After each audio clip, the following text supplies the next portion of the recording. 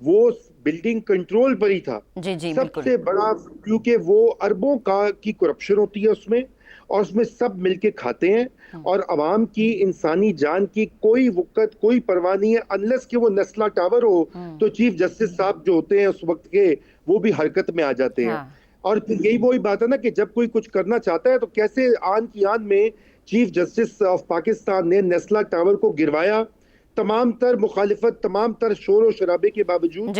تو کیوں نہیں کیا جا سکتا؟ بالکل ہو سکتا ہے. لیکن رضا صاحب بات وہی ہے نا کہ اگر کرنے کی چاہت ہو، لیکن اگر کرنے کی چاہت نہیں ہوگی تو کراچی جیسے بڑے شہر کا کوئی پرسان حال نہیں ہے. وہاں پہ عوام سوال کرتی نظر آتی ہے، جواب کوئی دیتا نہیں ہے، آئیں بائیں شائیں ہوتی رہتی ہے. لوگوں کی زندگیاں جو ہیں وہ اتنی تباہ ہو چکی ہیں کہ ان کو بنیادی سہولیات ہی میسر نہیں ہے. آج کے پروگرام سے آپ سے اجازت چاہیں گے، انشاءاللہ کل پھر آپ سے دوبارہ سے ملاقات ہوگی. اپنا خیال رکھیے گا. اللہ حافظ.